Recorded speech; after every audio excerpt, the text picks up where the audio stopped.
lovely. And I thought I want to propagate this because it's really nice. So Clematis cuttings is, first off, we look for, I mean I've trimmed this one up already, but if you see there, look, we need a really strong bud either side, and that's got that. Potentially this sort of stem's a little bit short, but we can work with that. I'm not going to waste it. Is make sure you've got strong buds either side of the node, and then you can leave one side of foliage, but I tend to leave two. It doesn't really matter, but make sure that you trim them in half. And the reason that you trim them is so that it stops the moisture loss, because you're going to lose a lot of moisture through the leaves. And also I tend to put a heel on the stem. Now a heel is when you cut it at an angle. So we're taking these internodally. So what that means is another example.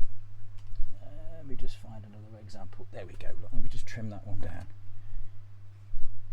There we go. So if we've got that, this stem here, so you've got a node, and then in between, then you've got a node.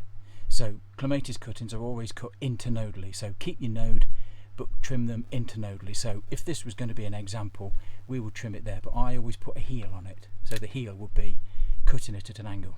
Okay, so that's internodally, and then that's trimming it at the node where you leave the foliage, but you look for strong buds as mentioned. Now if that was going to be a cutting, I personally put a heel on them, which is cutting at an angle, and then I will trim that down, but also put that at an angle. And then you would just reduce that foliage down, just cut that in half. Let's just trim that one off, and then I would cut that one in half there, like that. That just stops it losing moisture. So in essence that would be a Clematis cutting. So internodally, in between each node, there's your node, internodally. That's how you would take it. Now if I was going to put this into compost, yesterday I mixed some multi-purpose.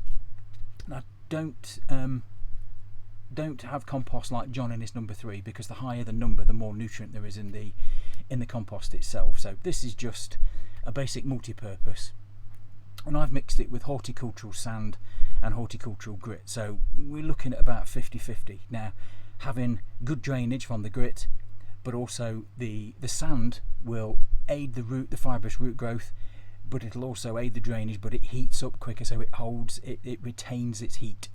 So, and I always firm that, so you can see, make sure that you firm it down. Firmness is the key for me. So now I was always told this, and I think it does make sense, is that when you trim the stem, you are exposing the internal bit, which is your xylem and your phloem.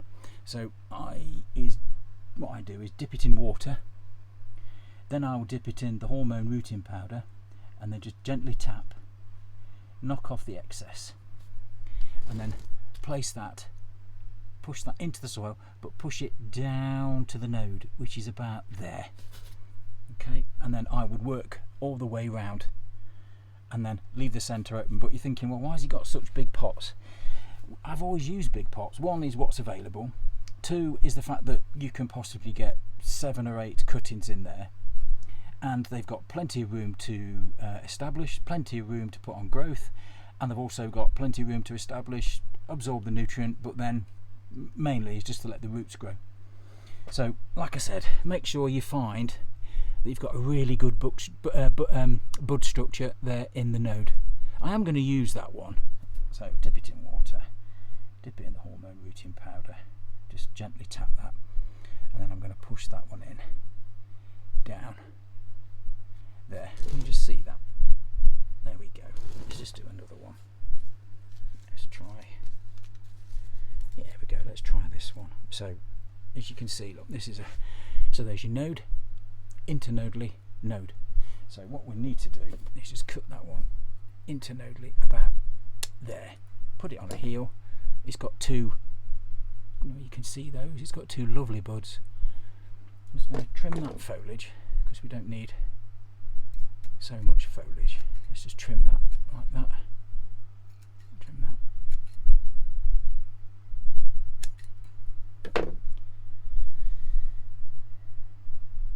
And also, with your hormone rooting powder, I tend to get one that's got fungicide already in, so which will stop damping off. So it's already got fungicide actually built in. So there we go.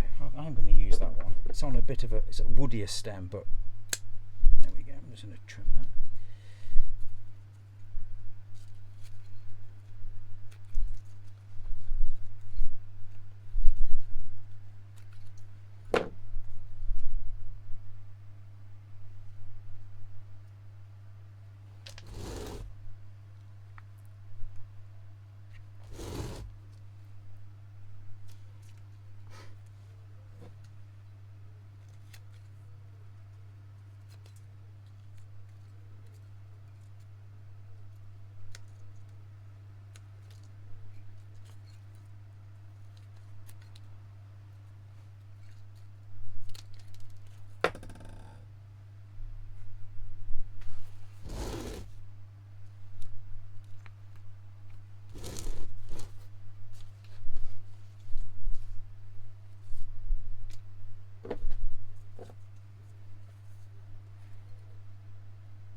So that's a good example. Look, you see, got two nice buds in there.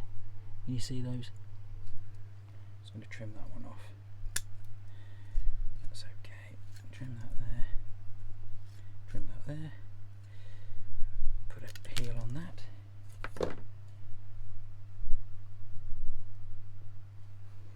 And pop him in and push him down to the node. And that's it, really. That's fine. Because it's quite warm today, that compost has been watered, and I've brought the moisture up to a certain level.